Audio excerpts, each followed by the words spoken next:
Then using your direct selection tool, we can select all of that lower text and make sure you get everything of that. You're going to select delete. Now that's going to do something a little bit weird because it's going to make everything disappear except for probably one line. We have a clipping mask in there and we need to delete all of that to let everything show. So hit delete one more time and the logo itself will come back. You can then pick that up with your selection tool and drag the logo down to snap to the bottom margin. Now there might be an artifact left in there, which it looks like mine has. So I'm going to actually go into view and show outlines and see what's left. And I don't see anything, but I'm going to again pick up my direct selection tool and I'm going to try to select anything that might be left. There was a box that was probably left from the clipping path. So now let me go back to my view and show my GPU view. Now it's where it's supposed to be. Let me select that, pull it down, and get it properly resized if necessary, but it should be fitting perfectly in there. Then I can exit from isolation and save the file. Next, we're going to be working with the DNA strand, so you can select it. I think the book seems to be a little bit confusing. They ask you to release the second clipping group first. It's really easier to release the top one and then the second one. So I'm going to first of all take that and embed that image, and then I'm going to click off and look at this in my layers panel. You'll need to expand the layers panel out so you can see all of the text that's written there, and I'm going to select that top clipping path first, go into object, clipping path, clipping mask rather, and release it, and then I'm going to take the second one and do the same thing.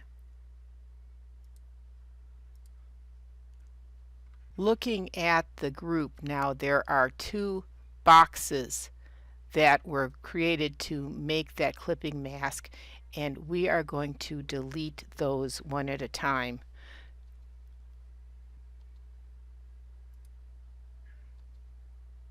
We don't need those, we just need the DNA strand. Now you can pick up that DNA strand with your selection tool and then select the Puppet Warp tool. The Puppet Warp tool is going to look like a thumbtack, and you may have to go searching to find it. The Puppet tool is nested with the Free Transform tool, so you may be looking for that icon instead. Once you've found and selected the Puppet Warp tool, you're going to see this mesh pop up over the entire image. You might find that some pins have automatically been placed. You're going to see those by a circle or a filled circle. In the control panel, choose Select All Pins and then press the Delete key. That should select all of them and delete them. If not, try it again. Click the bottom left corner of the graphic to place your first pin, and then place the second pin at the bottom right corner. These are going to anchor the DNA strand to that point. We're going to click near the top left corner to place another point and drag that left so that it's into the left bleed guide. Move the cursor away from that third point until you see the dotted circle, and then you're going to click and drag that circle counterclockwise to turn the DNA strand until it runs along the edge of the bleed.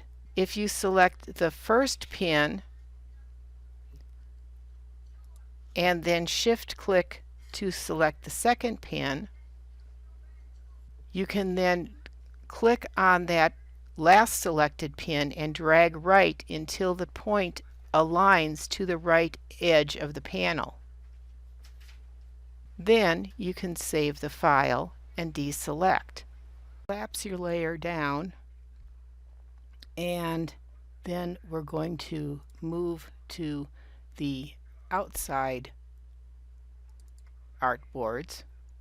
Choose the Einstein image and embed that image. In the graphics layer, you're going to see the Einstein image, and we want that at the top of the layer stack. So we're going to go to Object, Arrange, Bring to Front. That's going to put that at the top so it's easier for us to work with.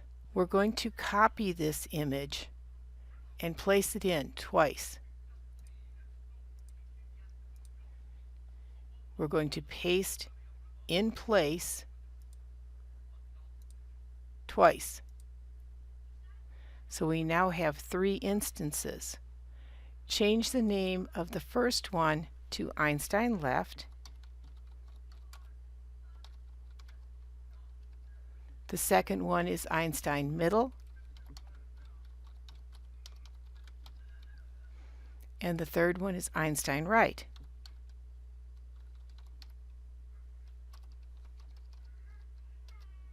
Hide the middle and the right. Select the left image and drag it down so that it snaps to the bottom bleed. Then we're going to select Crop Image, and I'm going to bring my Layers panel narrower, and I'm going to drag the bounding box handles over because I only want the artwork at the bottom of the page. I'm taking it to the fold, and I only need it to be 3.1 inches high. So watch your cursor, and if you need to, you can change the height, making sure you're using the bottom left corner, and you can make that 3.1 high, and you can also change your width value if you need to. Then you can hit Enter to accept and finalize the crop. After cropping, it changes the name back to Image, so you're going to have to rename it Einstein Left. Hide that layer and show the middle. Again, crop the image. Drag the bottom center handle up until the image height is 6.5 inches. And bring the left and right sides in.